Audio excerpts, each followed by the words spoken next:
Hello and welcome to another SonicLAB. Today we're looking at the UDO Audio Super 8, which is their latest polysynth, and what a beast it is. It's a beautiful thing, massive, chunky, really nicely built and kind of metal construction. It's got a 61 key keybed with poly aftertouch, which gets a thumbs up from me. So often we expect to get poly aftertouch, but we don't. With this, we do. As we do with the Super Gemini. Super Gemini is another synth in exactly the same mold. This, actually, while it is a 16-voice polysynth, it's not actually the top of the range. The Super Gemini is the top of the range. Super Gemini has a bit of a larger control panel and effectively two of these control sections, because this is a dual or a split synth. The Super 8 offers you access to each individual layer. You just switch them thus. On the Super Gemini, we end up with two of these, so you don't have to switch that to be able to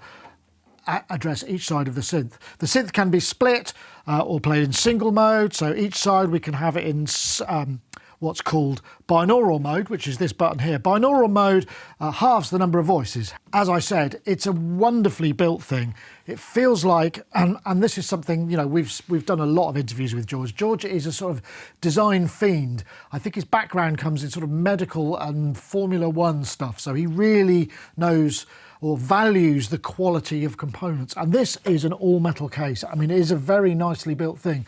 It certainly isn't light. In fact, you might be interested to know that this is only marginally smaller than the Super Gemini. Obviously, it doesn't have the ribbon control as well, but that's by the by. But all of these knobs and everything is just sort of built and feels just like a really good quality. At the heart of it, we have two oscillators. Each of these oscillators are FPGA, so they're the digital part of it. Then we've got an analog VCF, that's as a 4-pole resonant, the high-pass filter, and analog VCA. Before we get too deep into kind of what the nuts and bolts of this thing are and what it can do, I just want to play you a few sounds because it'll really kind of give you an idea of the sort of sonic world this occupies. Let's start with a nice wide pad.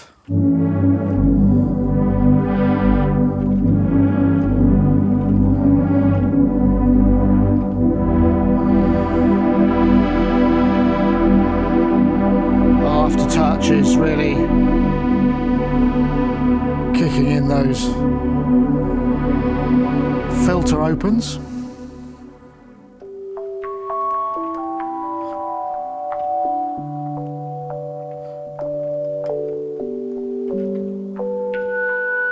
Really nice tinkly.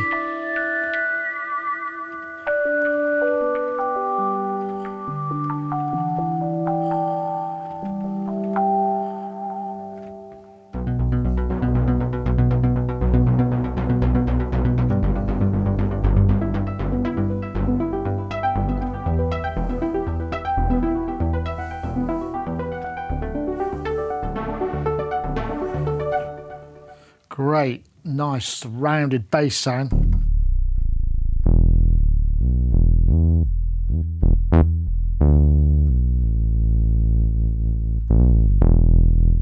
Sort of sync lead sound.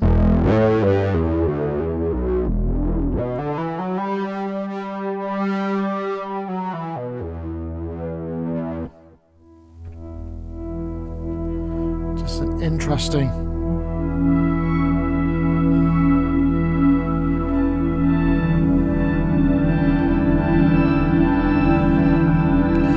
This will give me 16 voices because it's not in binaural mode.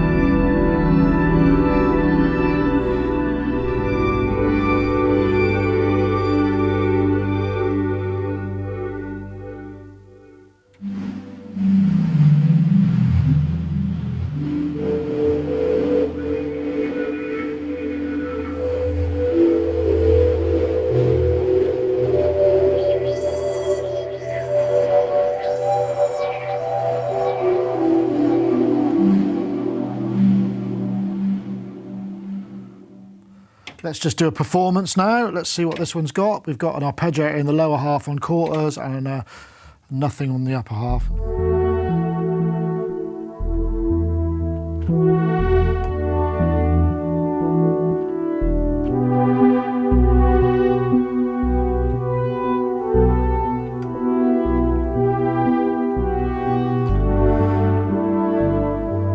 Very majestic. The dual.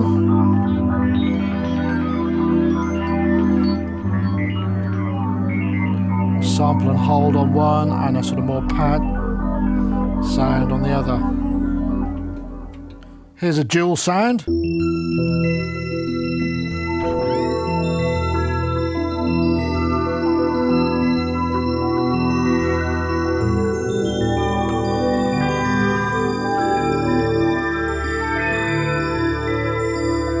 Very rich.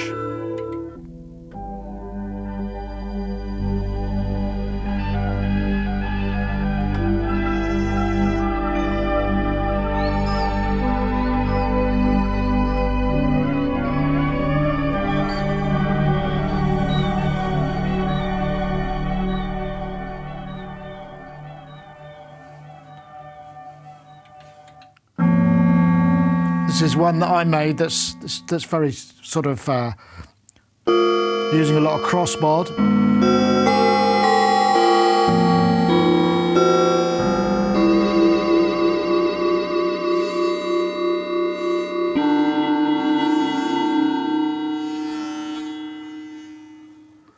Okay, let's take a look at the DDS oscillators. These are largely the same as the Super 6, so I'm not going to go super deep on those because but there are a couple of differences. Let's just move the mixer knob over to DDS1. Sawtooth, sine, nice wave sounding wave, square, triangle, noise, and wave shape, which we can load from 16 slots. If we go back to Sawtooth, so we're listening to this in non-binaural mode. I switch binaural mode on, not really going to hear any great difference, but if I switch the Super DDS button to half, there's a little bit of sort of phase difference between the two. To full, that now starts to sort of spread out a bit. But if I bring the detune knob up, this kind of clones the waves here and adds additional waves and detunes them. So we can get a pretty big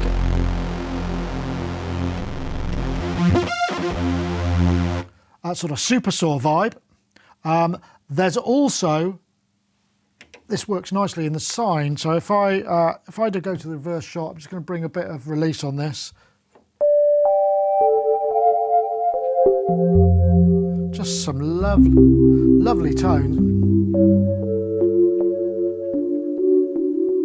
And you can hear there's a lot of stereo movement going on, and that's just in the Super DDS. So while you may think, oh, that's not all that great, it really does. In the room, you can really get a lovely bit of stereo, and it's sort of worth, certainly maybe on one layer or another, bringing it in to reduce the number of voices. Obviously doing this, if you've got 16 voices, if you had Super binaural on, you'd be limited to 8 in single and 4 in dual or split. But yeah, sounds very nice, this. But there is a little bit more that we can do. We've also got this fader here. This is new as far as I can tell. I don't remember it being in the firmware of the Super 6 I reviewed anyway. So this fader, when set to manual mode, now fades between the currently selected wave and the next one. You can see these little arrows here. And you can modulate that.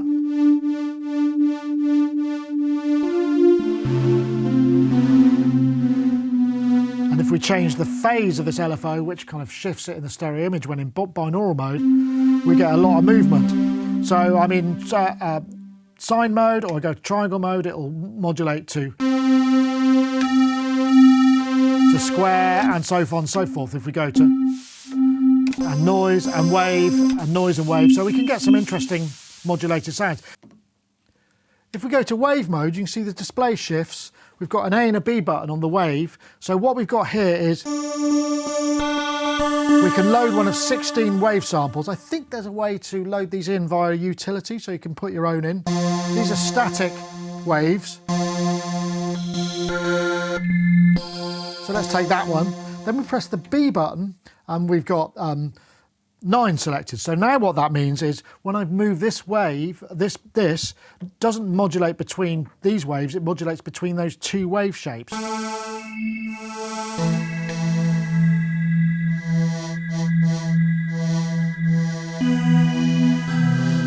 And again, if we change the phase, then we get a lot of stereo. That's a really nice feature actually, and I think that's something that's new. So let's move the control over to DDS2.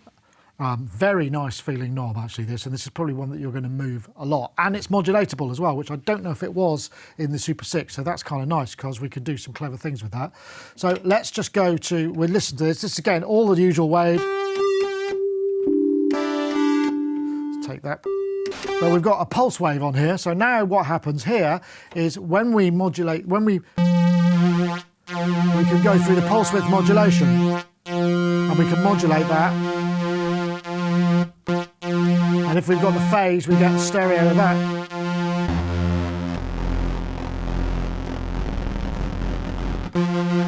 And yet it goes through 0, which is really nice. Always happy to have that. That's cool. So we'll take those down. Now we'll go to, we'll just go to a sawtooth. We've got 3 other positions on this toggle. This is normal mode, plus or minus 7 semitones, by the way. Ring mod mode.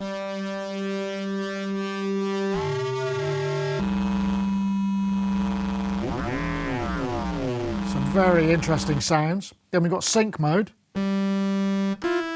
which I can, let's modulate.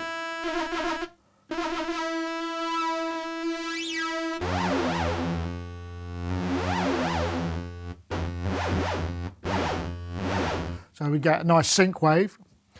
Then there's another mode as well. Let's take that back. We've got LFO mode. So in LFO mode, we can change what this toggle does. So in LFO mode, we can just route this LFO, say for instance, to DDS1. So let's say I could get that to an octave. I think to do that, I probably need to press Shift.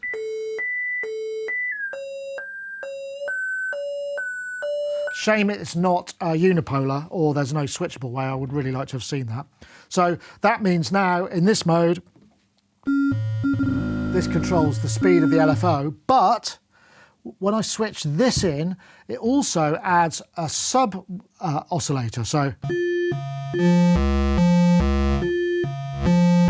to DDS1. So it becomes a sub oscillator for DDS1, but it's also still an LFO, which is kind of pretty cool. We've got a sine as well. So quite a lot of flexibility there. And when we consider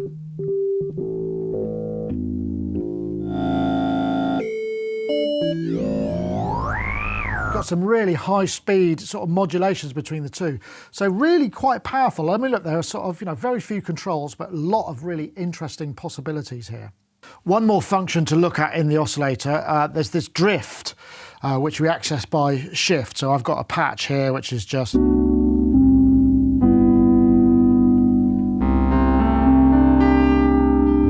a bit like an electric piano. Pressing Shift and playing introduces a sort of wonk to the voice. And I'm pleased to see you can go right up into sort of silly wonkiness. Just nice to add a little bit of extra kind of chaos to the sound and detune. So let's take a look at the filter. I've got a traditional sawtooth going in there. It's just off screen, you can't see it. This is DDS1 going in.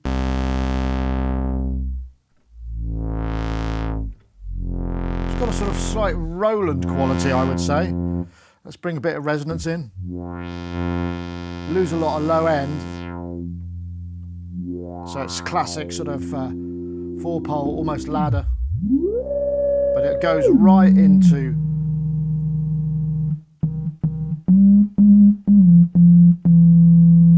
audio rate, into self-resonance. We've also got drive, which adds a nice bit, just a nice bit of extra.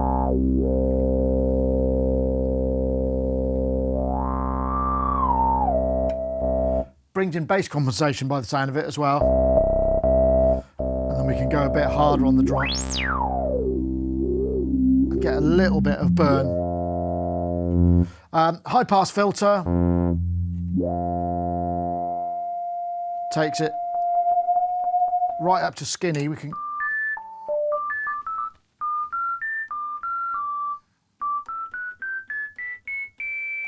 let's see if we can get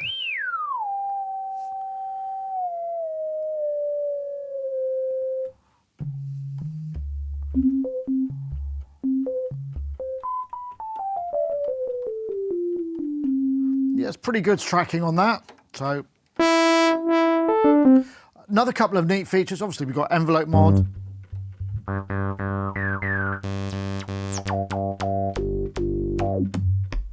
Quite snappy envelope there. Envelope can loop, by the way. Another audio rate mod. That's by the by. Take that out. LFO mod is also handy, and this is kind of a neat trick actually. So if we just come back to our LFO, brings in another sort of voice function, I suppose. If we're in binaural mode, we can hit the left-right phase of the LFO. So now they're sort of 90 degrees out, I guess, by the sound.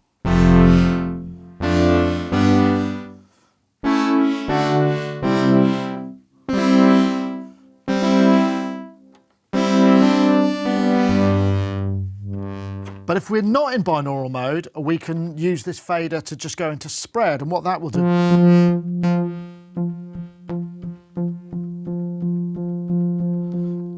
And it works outside of the LFO, so that now means the voices are thrown.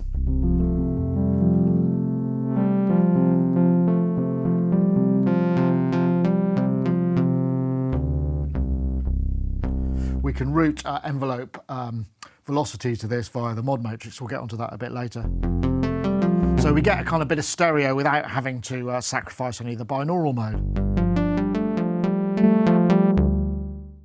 We've also got the option to modulate the oscillator with the pitch of DDS2. So in this instance, I set it up to say 2 feet. Let's take the envelope mod. We can torque that filter really nicely. Seems to be only, I think, a sine wave. Changing these waves doesn't make any difference, but going to noise does, which is actually quite a nice feature. So if we can add this almost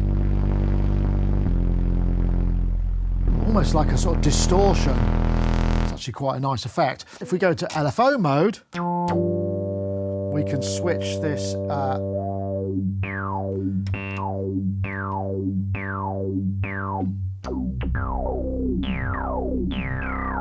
now DDS2 becomes the modulator for this, and that's 1 per voice. So if I bring the, let's see.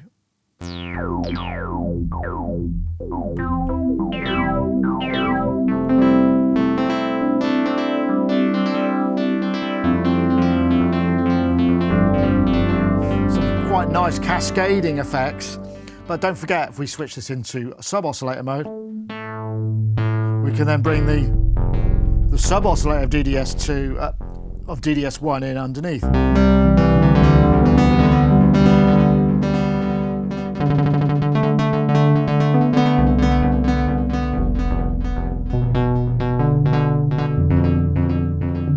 Let's go back to binaural. Bring a bit of that detune in.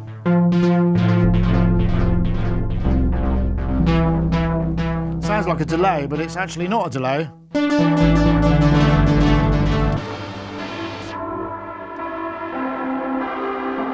Switching that back into pitched mode.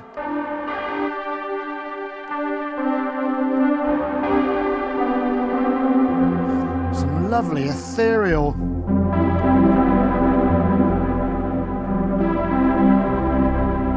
Very nice. Actually, what I'm going to do is I'm going to store that because I like it.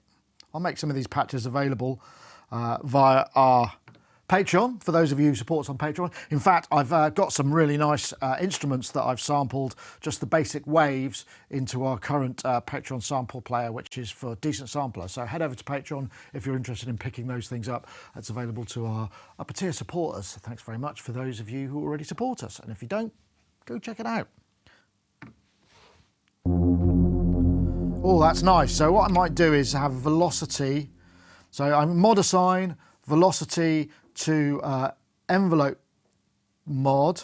I think I press and hold that. Yeah, now that has become assignable, so I could just...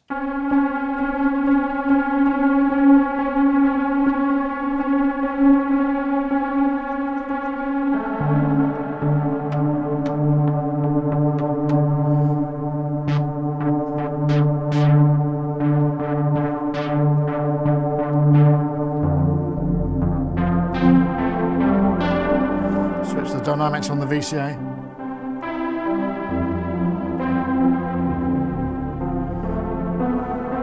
That's nice.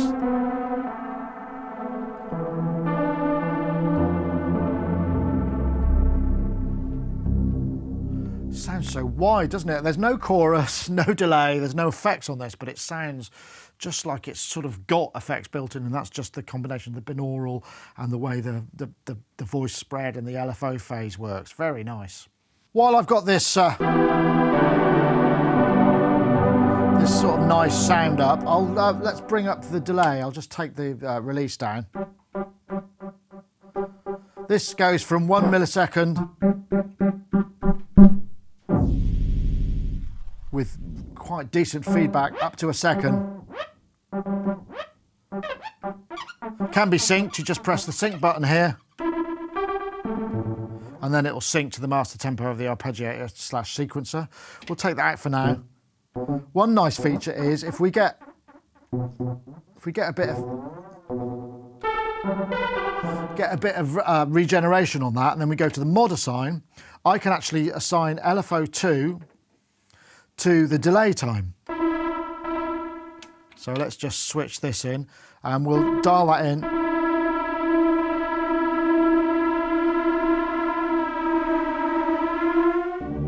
So we can modulate the delay time with LFO2, which is quite... Just give it a little bit more, a little bit less.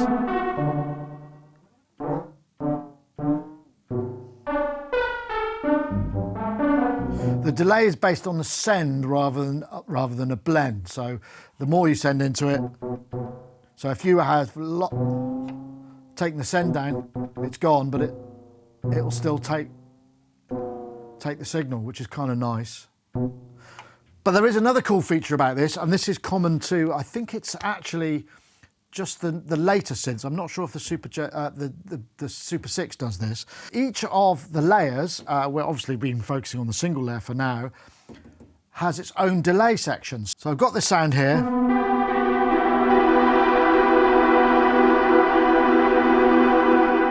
And what I've done is I've pressed the foot switch, which is connected here, and I've frozen that delay, and I think that's a really nice feature. I can only think of one other unit, and that's the Dreadbox Hypnosis effects. And just really, it's almost like a frozen reverb, particularly with a sound like this. So now I can play some more stuff.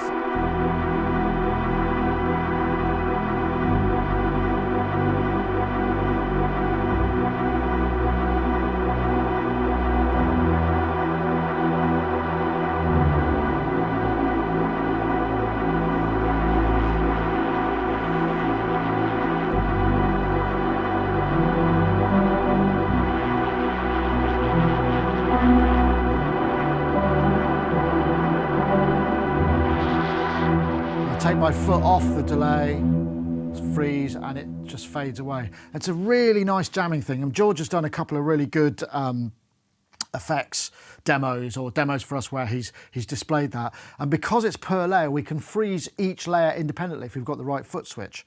Very nice. Let's just take a look at the choruses.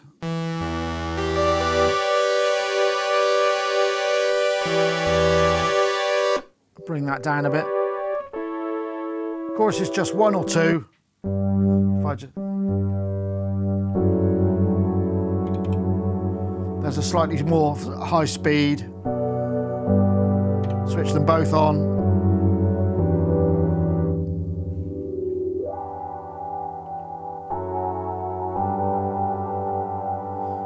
It's not all that extreme, it's quite subtle. It's perhaps, I don't think it's actually quite as wide as extreme as maybe the Juno chorus, but it's also not as noisy. Would have liked to have seen maybe a mode where we could amp it up a little bit, just for if we wanted something more extreme, but it's very handy if you want a bit of stereo without any of the binaural stuff going on.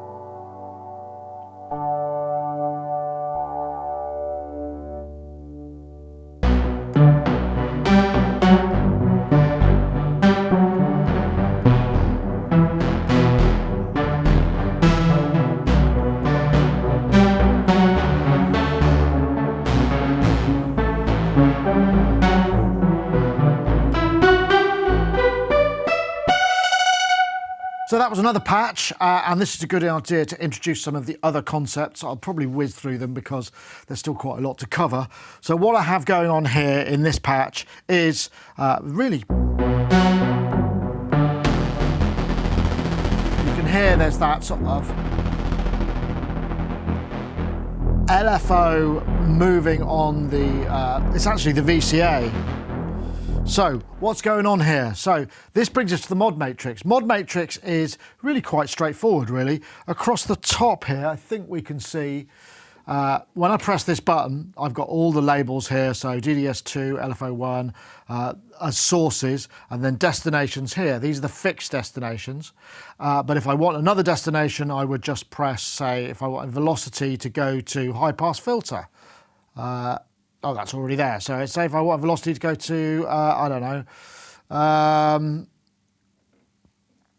LFO mod, that's now locked in, and now I can use this knob to dial in the positive or negative amount of that, which I don't in fact want in this case. So in this instance, I've got note value going to the mix. So the mix is here. So as you can hear, as I come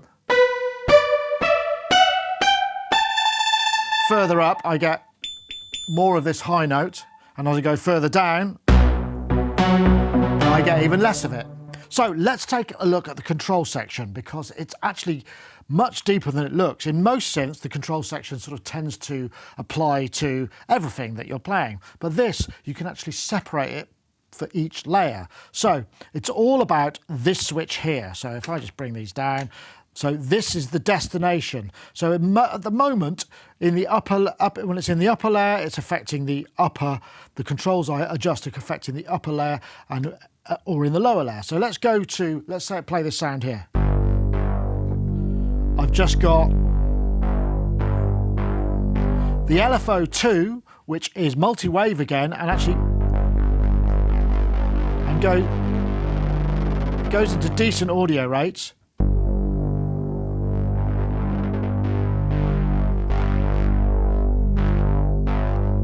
I can also map the aftertouch to affect the speed of LFO2.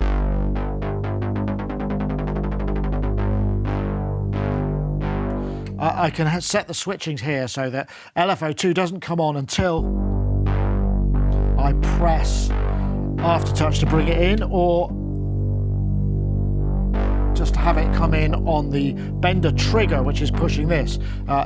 These controls affect the amount of bend, so I could say, well, let's have that to DDS 1 and 2, or VCF.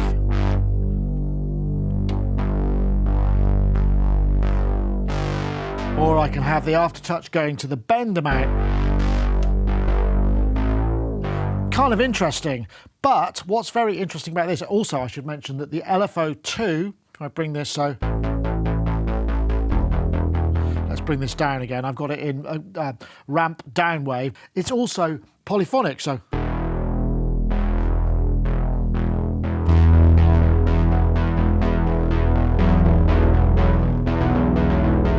we've got that one per voice per layer. So now if I go to the upper layer, I've got this sound here. This sound here, which is actually a faster LFO and bringing in the mod depth on aftertouch rather than having it straight coming in. I've also got the same applies to portamento. I can set the portamento to be both upper or lower, and that's an independent setting. So this little section here is actually quite powerful. Again, you know, it's set for each layer, so you sort of program it up for each one, and then you can have separate settings. So the aftertouch routing in the top layer will be different to the bottom layer, or if they're dual, rather, if they're not split and they're layered, you've got all this sort of interconnectivity. So the aftertouch will be doing different things depending on how you've set up your section here. It's actually really nicely done, and it did take me a little while to figure out how it worked. One thing that I will say about the synthesizer altogether, the way it plays, the way the keybed responds to your touch and pressure, and the way that this responds and the way that knobs, it's all very well considered and it feels very natural. I don't know how much of that is adjustable in terms of, like you have aftertouch curves or velocity curves. There isn't that much going on that, but it just feels really well dialed in, so that even if it doesn't fit your perfect playing style, it's very easy to learn because it feels very natural. So just coming back to a few stragglers, we've got looping envelopes, which is worth mentioning. At least envelope 1 will loop, and that, as I said, it goes quite high. However, LFO1 is a little bit different. It's got this high frequency mode, which again I've covered. So if we just go into high frequency mode, it's got a very wide range. And what happens when we do that is you can switch it so that it's mixed in with either DDS1 or DDS2. So if we go to DDS, so if I switch that into LFO mode and then I go to DDS2, that is now the output, the audio output of this. It's a sine wave. We can also do the same with frequency track. So we can tune.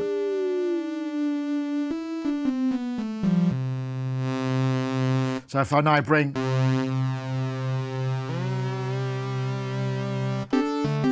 I've got 3 sources. So I've got DDS1, I've got this, and I've got this. The original, in the Super 6, they had this mode where you could actually dial in any one of these waves, could be the wave that was of the LFO1. That's currently not implemented. I believe they called it the back wave because it was a suggestion I made when I saw a prototype. So I would like to see it in there. It's kind of quite nice to have those additional waves, but it's sadly not in there at this point. So if we just come back from here, go back into LFO mode, we've got these other switches, which are actually kind of handy as well. So that is now routing, let's say, a saw wave through to DDS1. Every time we press a key, it's reset. We can also have it just do one cycle.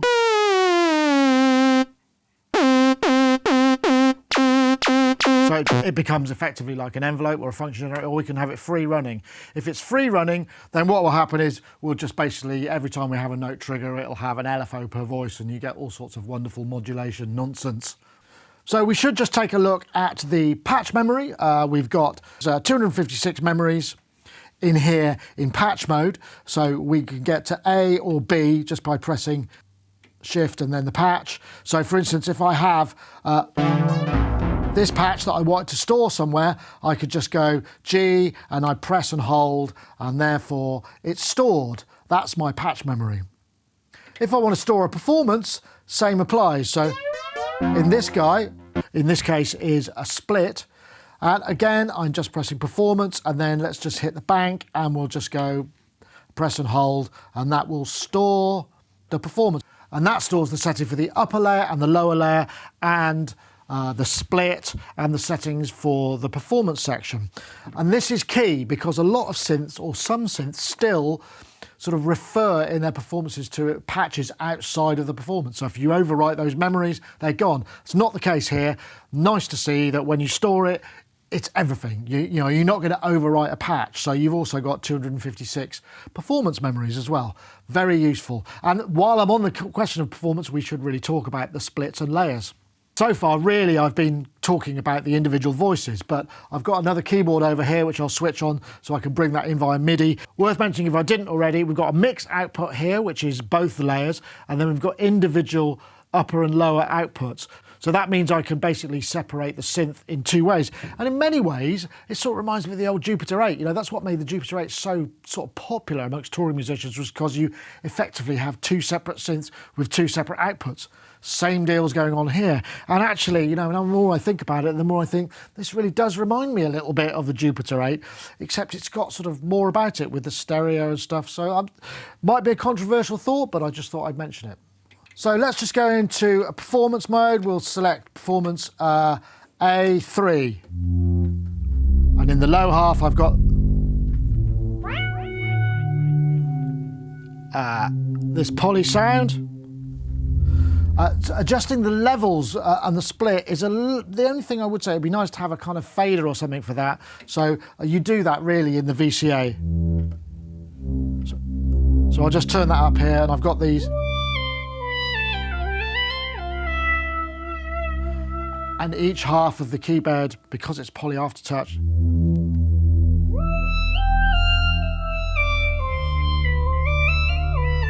I'd say the upper's a bit hot on there, so I'll just turn that down. And if I go to my reverse shot here, you can see I've got the Osmos. Osmos obviously transmits MPE. There is an MPE setting button here. Believe me, it does say that. But unfortunately, I don't think that this is applied yet. I've got this set to the right MIDI channel, which is at the upper. So I can play it fine. One little trick that you can do is I could just hit the split and put the note up here, which means my lower keyboard, I could just have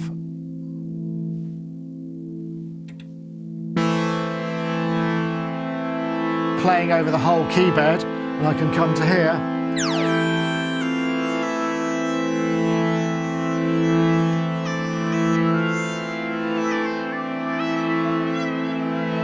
I do have MPE on this, but sadly MPE has not been implemented on the version of the firmware I've got. It's on the front panel, I'm sure it's coming. It did take a little while for it to show up on the Super 6, so I expect it's just a bit of code crunching, and they will be along. It's just a shame I couldn't demonstrate it, but it'll be a lovely sounding instrument with an MPE controller, because we can have even more expression per note. It'd be lovely. Let's have a few more sounds.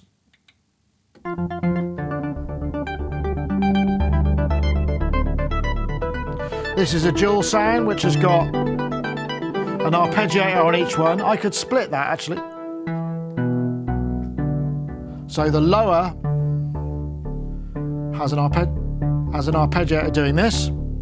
I'll just hold that. And the upper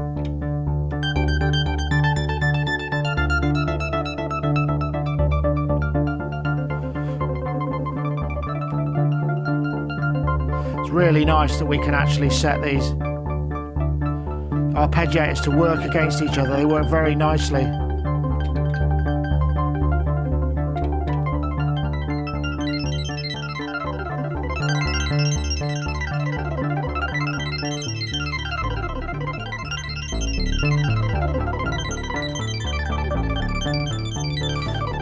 Oh yes, I'll take the hold off. So let's just go into sequence mode. I'm going to scroll down to here, sequence record, step, press step 1, and I can play my chords in it. It's a non-real-time input, so it's step time record. We can put in slides and accents. I'll just put something basic in.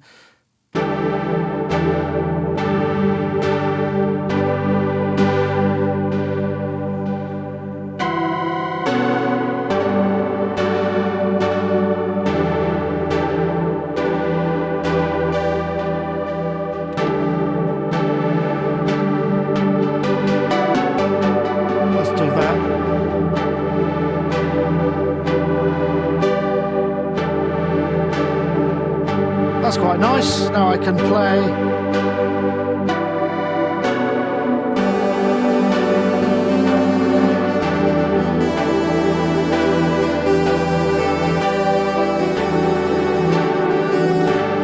Or however I want. Unfortunately, there's no real-time input. I'm not a massive fan of step sequencers, but it's kind of nice that we can play things and we can mess around with the timing in real time, and we can give it a bit of swing and whatnot. You could store the sequences in separate sequence locations and recall them. It's a little bit clunky for me. I'm not a massive fan of that kind of sequence, but it's good that it's there. So, how do I feel about the Super 8? I must confess, I'm a bit in love with it, actually. I really like the hardware. I feel like it's just really nicely built.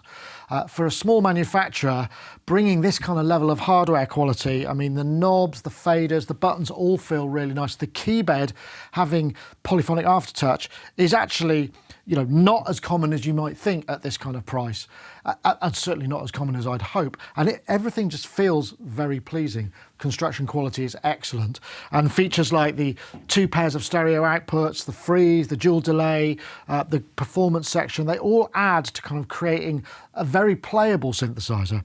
It's also sounds great. I mean, you know, yeah, the oscillators are FPGA, DSP, whatever. They just sound really good, and all that stereo is nice. There are a couple of things, yes.